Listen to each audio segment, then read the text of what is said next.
오늘 본문은 스가랴가 본 8개의 환상 가운데 첫 번째 환상으로 4사람의 말탄 사자들의 환상입니다. 이 환상은 유다 백성들이 바벨론 포로 생활 70년을 마치고 하나님의 계획 아래 고국으로 귀국하게 되었을 때였습니다. 포로에서 돌아온 유다 백성들이 하나님의 섭리 아래에서 무너진 성전을 다시 재건할 수 있는 허락이 떨어진 상태였습니다. 에스라 1장 1절에서 4절에 나옵니다. 바사 왕 고레스 원년에 여호와께서 예레미야의 입을 통하여 하신 말씀을 이루게 하시려고 바사 왕 고레스의 마음을 감동시키시매 그가 온 나라에 공포도 하고 조서도 내려 이르되 바사 왕 고레스는 말하노니 하늘의 하나님 여호와께서 세상 모든 나라를 내게 주셨고 나에게 명령하사 유다 예루살렘의 성전을 건축하라 하셨나니 이스라엘의 하나님은 참 신이시라. 너희 중에 그의 백성 된 자는 다 유다 예루살렘으로 올라가서 이스라엘의 하나님 여호와의 성전을 건축하라. 그는 예루살렘에 계신 하나님이시라. 그 남아있는 백성이 어느 곳에 머물러 살든지 그곳 사람들이 마땅히 은과 금과 그 밖의 물건과 짐승으로 도와주고 그 외에도 예루살렘에 세울 하나님의 성전을 위하여 예물을 기쁘게 드릴지니라 하였더라 했습니다. 그런데 유다 본토에는 이미 혼혈족인 사마리아인과 여러 외국인들이 오랜 세월 동안 진치고 살고 있었습니다. 그러다 보니 포로로 끌려갔던 유다인이 돌아와 성전을 재건한다고 하니까 그들은 유다의 부흥을 견제하며 방해하기 시작했습니다. 결국 그들의 방해 공작으로 인해 성전 건축이 중도에 포기된 상태였습니다. 그때 학개와 스가랴 선지자는 다시 백성들을 격려하고 성전 재건을 촉구했습니다. 성전 건축은 이스라엘 민족의 존재를 의식할 수 있는 그들의 신앙 구심점입니다. 그러므로 성전 건축은 민족적으로 가장 중요한 일이었습니다. 스가랴가 다리오 왕 2년에 하나님으로부터 계시를 받았는데 장차 메시아가 나귀를 타시고 예루살렘에 올라가실 것이라는 예언이었습니다. 스가랴 9장 9절에 시온에 따라 크게 기뻐할지어다. 예루살렘에 따라 즐거이 부를지어다. 보라, 내 왕이 내게 임하시나니 그는 공의로우시며 구원을 베푸시며 겸손하여서 나귀를 타시나니 나귀의 작은 것 곧 나귀 새끼니라 했습니다. 그리고 스가랴는 이스라엘의 성전 재건에 대한 예언을 하면서 8가지의 환상을 보게 되었습니다. 그는 신약의 계시록처럼 환상을 보고 메시아 예언도 하고 하나님의 유다 백성을 향한 축복과 예언을 기록한 예언자였습니다. 그리고 그 성전 재건축에 대한 일을 이루는 것은 사람의 힘과 능력으로 되는 것이 아니라 오직 하나님의 성령으로 될 것이라고 했습니다. 스가랴 4장 6절에 만군의 여호와께서 말씀하시되 이는 힘으로 되지 아니하며 능력으로 되지 아니하고 오직 나의 영으로 되느니라 했습니다. 당시 유다 백성들은 하나님의 은혜로 다시 고국으로 돌아왔지만 현실은 쉽지 않았습니다. 주변의 여러 가지 방해로 성전 재건축은 중단되고 거의 불가능한 것 같은 상황이었습니다. 이때 하나님께서는 스가랴 선지자에게 8가지 환상을 보여주었습니다. 첫째, 4사람의 말 탄 사자들 환상. 둘째, 4뿔과 4공장 환상. 셋째, 청량하는 사람 환상. 넷째, 대제사장 여호수아 환상. 다섯째, 등대와 2 감람나무 환상. 여섯째, 날아가는 두루마리 환상. 일곱째, 에바와 여인 환상. 여덟째, 4병거 환상입니다. 오늘은 첫 번째 환상인 4사람의 말 탄 사자들 환상입니다. 스가랴는 환상 중에 한 사람을 보았는데 그 사람은 붉은 말을 타고 있었고 그 뒤에는 붉은 말과 자줏빛 말과 백마가 있었습니다. 이들은 여호와 하나님께서 땅에 두루 다니라고 보낸 자들이었습니다. 이들이 땅에 두루 다녀본 결과를 보고하였는데 온 땅이 평안하고 조용하더라고 보고를 하였습니다. 이 보고를 받은 천사는 하나님께 탄원을 합니다. 본문 12절에 여호와의 천사가 대답하여 이르되 만군의 여호와여 여호와께서 언제까지 예루살렘과 유다 성읍들을 불쌍히 여기지 아니하시려 하나이까. 이를 노하신 지 70년이 되었나이다 하매 했습니다. 이스라엘이 비록 포로에서 돌아왔지만 예루살렘과 유다 성읍들은 황폐한 상태로 버려져 있었습니다. 이런 이스라엘의 상황을 하나님께 보고하면서 이스라엘을 불쌍히 여겨달라고 호소했던 것입니다. 첫째, 화석류 나무 사이에 붉은 말을 타고 있는 사람은 누구입니까? 본문 8절에 내가 밤에 보니 한 사람이 붉은 말을 타고 골짜기 속 화석류 나무 사이에 섰고 그 뒤에는 붉은 말과 자줏빛 말과 백마가 있기로 했습니다. 내가 밤에 보니 라는 말은 밤의 계시를 받았다는 것입니다. 스가랴는 비몽사몽간에 하나님의 계시를 받았던 것입니다. 그가 환상 중에 보니 한 사람이 붉은 말을 타고 있었습니다. 그렇다면 과연 붉은 말을 타고 있는 사람은 누구일까요? 본문 8절에서는 사람이라고 하고 9절에서는 주라고 하고 11, 12절에서는 여호와의 천사라고 했습니다. 이 여호와의 천사는 구약시대에 종종 사람의 모습으로 현현하여 나타났습니다. 그리고 하나님과 동일한 존재로 언급되기도 했습니다. 이분은 장차 성육신하여 오실 성자 예수님을 상징하고 있습니다. 그날 밤에 붉은 말을 타고 왔습니다. 붉은 말은 피빛을 연상시켜주고 진노와 피 흘림으로 해석됩니다. 그런 의미에서 여호와의 천사가 붉은 말을 타고 오신 것은 하나님의 백성들을 괴롭히는 원수들에게 진노하시며 심판을 행하심으로써 자기 백성을 구원할 자이심을 나타내 보이신 것입니다. 그런데 붉은 말을 타고 오신 주님은 골짜기 속 화석류 나무 사이에 서 계셨습니다. 화석류 나무는 팔레스틴 북쪽의 구릉지대에 많이 서식하는 나무로 잎은 짙은 녹색이고 꽃은 희며 아름답습니다. 그리고 열매는 향기롭고 날 것이나 말린 것을 먹을 수 있습니다. 이 나무는 지중해 연안 어디에서나 볼 수 있는 관목으로서 하나님의 관대하심을 상징합니다. 그래서 이스라엘 백성들은 초막절에 기거할 초막을 짓는 재료로 감람나무, 종려나무 가지와 함께 화석류 나무 가지를 사용했습니다. 느헤미야 8장 15절에 또 일러스되 모든 성읍과 예루살렘에 공포하여 이르기를 너희는 산에 가서 감람나무 가지와 들감람나무 가지와 화석류 나무 가지와 종려나무 가지와 기타 무성한 나무 가지를 가져다가 기록한 바를 따라 초막을 지으라 하라 한지라 했습니다.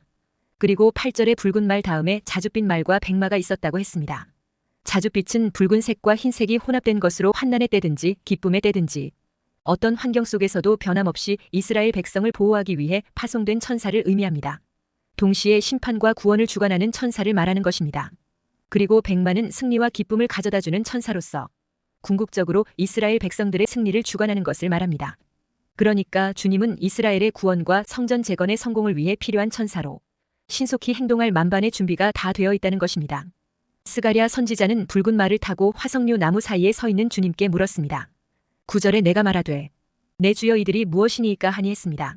그때 주님이 대답하시기를 10절에 이는 여호와께서 땅에 두루 다니라고 보내신 자들이니라 했습니다. 여기서 말하는 땅은 이스라엘 지경만을 가리키는 것이 아니라 11절에 말하는 온 땅으로서 하나님의 주권이 온 세상에 미치고 있음을 나타내고 있습니다. 그렇다면 주님은 자신이 골짜기 화석류 나무 사이에 자리를 잡고 전 세계를 감찰하시는 우주의 주권자여 통치자임을 말씀하신 것입니다. 둘째, 여호와의 천사가 하나님께 중보기도를 드렸습니다. 12절에 만군의 여호와여 여호와께서 언제까지 예루살렘과 유다 성읍들을 불쌍히 여기지 아니하시려 하나이까 이를 노하신 지 70년이 되었나이다 하매 했습니다.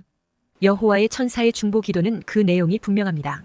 선민을 향한 하나님의 징계기간 70년이 끝났다는 것입니다. 그러니 이제는 하나님의 긍휼이 나타나야 할 때가 되었습니다 하면서 기도한 것입니다. 하나님의 원수들인 열방은 태평성대를 누리고 있는데 유독 예루살렘만은 회복되지 않고 방치된 채로 버려져 있다고 했습니다. 다니엘과 세 친구가 포로로 잡혀간 시점부터 스룹바벨의 1차 본토 귀환까지 70년이 경과되었습니다.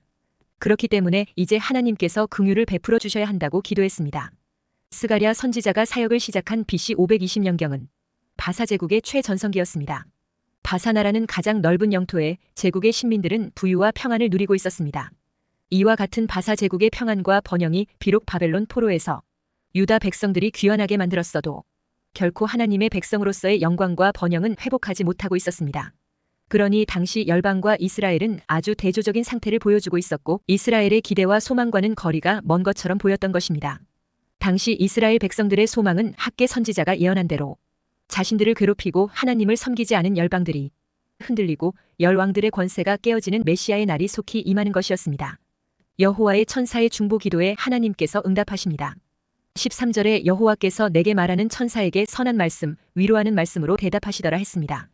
그러니까 지금 열방들이 누리고 있는 그 평화는 오래갈 평화가 아니라는 것입니다.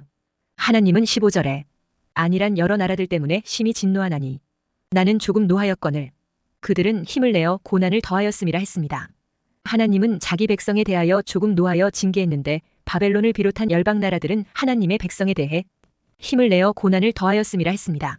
그러니까 하나님은 자기 백성들을 회개시키고 바르게 세우기 위해 바벨론, 아수르를 징계의 도구로 사용했다는 것입니다.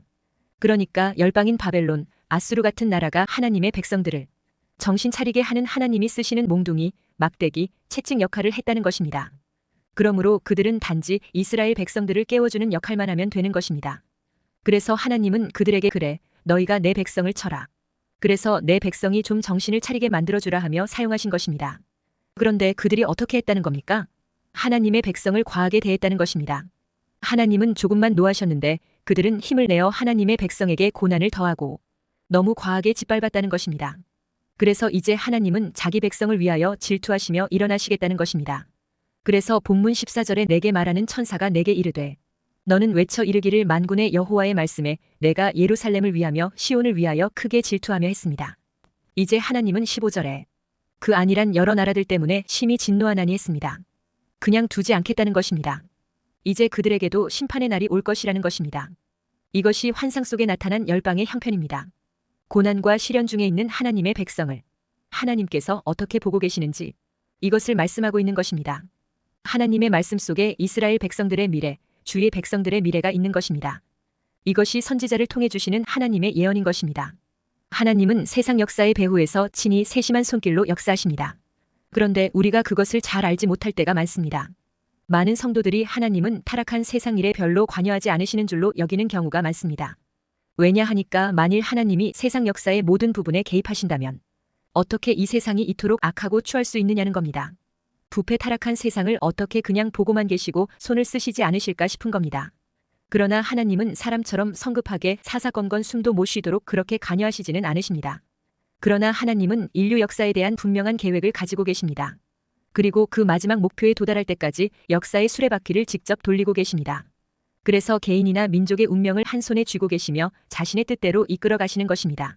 스가랴 당시의 시대 상황도 하나님이 주관하신 결과입니다. 예루살렘이 열국에 의해 삼킨 바 되었다가 다시금 회복되는 것은 모두 하나님의 직접적인 개입에 따른 것이었습니다. 때가 되면 평온한 가운데 있는 그 열국들도 하나님께서 처리하시는 것입니다. 그래서 학개 2장 21절, 22절에 너는 유다 총독 스룹바벨에게 말하여 이르라. 내가 하늘과 땅을 진동시킬 것이요. 여러 왕국들의 보좌를 엎을 것이요. 여러 나라의 세력을 멸할 것이요. 그 병거들과 그 탄자를 엎드러뜨리리니 말과 그 탄자가 각각 그의 동료의 칼에 엎드러지리라 했습니다. 셋째, 하나님은 모든 역사의 주인이요 주권자이십니다. 그러므로 세상은 사람 뜻대로 돌아가는 것이 아니라 하나님 뜻대로 돌아가는 곳입니다. 스가랴가 본 첫 번째 환상, 붉은 말을 탄 사람의 환상이 보여주려고 하는 궁극적인 메시지가 무엇입니까? 본문 16, 17절에 나와 있습니다. 그러므로 여호와가 이처럼 말하노라. 내가 불쌍히 여김으로 예루살렘에 돌아왔은즉 내 집이 그 가운데에 건축되리니 예루살렘 위에 먹줄이 쳐지리라. 만군의 여호와의 말이니라. 그가 다시 외쳐 이르기를 만군의 여호와의 말씀에 나의 성읍들이 넘치도록 다시 풍부할 것이라. 여호와가 다시 시온을 위로하며 다시 예루살렘을 택하리라 하라 하니라 했습니다. 두 가지를 말씀하고 있습니다. 먼저 내 집이 그 가운데에 건축되리니 했습니다. 예루살렘의 성전이 다시 재건될 것이라는 것입니다. 또한 그와 함께 하나님의 도성인 나의 성읍들이 넘치도록 다시 풍부할 것이라 했습니다. 하나님은 스가랴 선지자를 통해 암담한 현실 가운데 있는 그들에게 예루살렘 성전의 재건과 그 도성의 회복을 함께 약속했습니다. 그러므로 내 삶이 캄캄한 골짜기여도 사망의 음침한 골짜기여도 그 골짜기 속에 임하시고 찾아오시고 함께 하시는 주님을 믿으시기 바랍니다. 바벨론 포로로 끌려간 사드락, 메삭, 아벳느고가 그들의 신앙의 정조를 타협하지 않고 지켰을 때 어떻게 되었습니까? 느부갓네살 왕에 의해 풀무불 속에 던짐을 받았습니다. 그런데 왜 하나님은 당신의 사랑하는 자녀들이 그 불 속에 던지어 지도록 그대로 방관했을까요? 그 고난 속에 주님이 찾아오시기 위해서였습니다. 그래서 풀무불 속에 던짐을 받은 사람은 세 사람이었는데 네 사람이 보였습니다. 그분은 바로 인자 같으신 분이었습니다. 고난 가운데 찾아오시는 인자 같으신 이는 바로 예수 그리스도밖에 없습니다. 자신의 백성들이 고난 속에 있을 때 임마누엘의 하나님은 찾아오십니다. 그러므로 시련의 때에 고난 속에 다가오시는 주님을 신뢰하시기 바랍니다. 위대한 설교가 스폴준 목사님이 말년에 여러 가지 병으로 고생을 많이 했습니다. 그래서 어떤 성도 한 분이 목사님을 방문해서 목사님 아프시죠 했습니다. 그러자 스폴준 목사님이 이렇게 대답했습니다.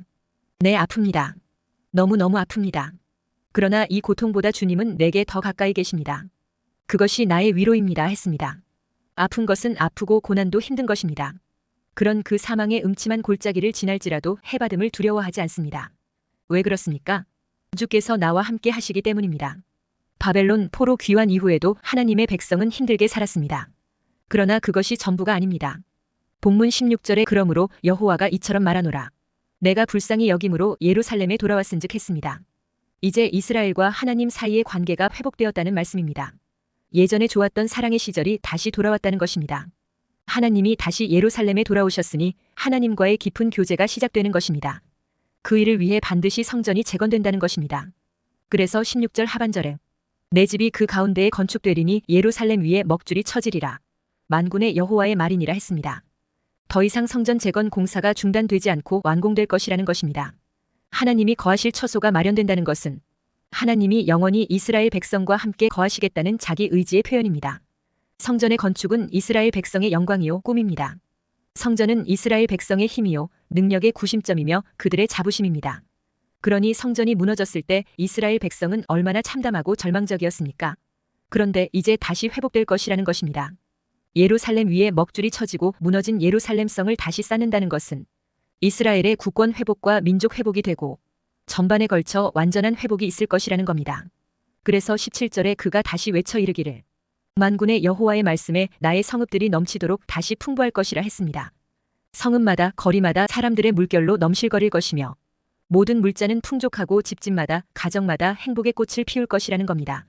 그리고 여호와가 다시 시온을 위로하며 다시 예루살렘을 택하리라 하라 하니라 했습니다. 하나님이 다시 예루살렘을 택하신다는 것은 하나님의 선택이 취소되었다가 새롭게 선택한다는 말이 아닙니다. 다시 세계 가운데 하나님을 섬기는 경배와 찬양의 중심지로 우뚝 선다는 것입니다. 하나님의 말씀을 따라 살기로 결단하고 순종하는 자들에게 하나님은 꿈과 환상을 주십니다. 정말 하나님의 영광을 위해 살고자 하며 기도하는 자에게 하나님은 위대하고 거룩한 꿈과 환상을 주십니다. 주님 재림 전에 마지막 늦은 비 은혜와 함께 대추수의 역사가 있을 것이라고 했습니다. 그러므로 우리는 이 일을 위해 기도하고 복음의 문을 열기 위해 구하고 찾고 두드려야 합니다. 전도 문자도 보내고 전도 영상도 보내고 전도 전화도 해야 합니다.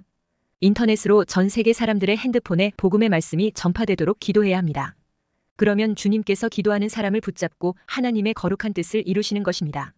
주의 재림이 가까워 오는 이 마지막 때에 개인도 가정에도 하나님이 주시는 이 거룩한 영혼 구원의 꿈과 환상을 품고 쓰임 받게 되시기를 축원합니다.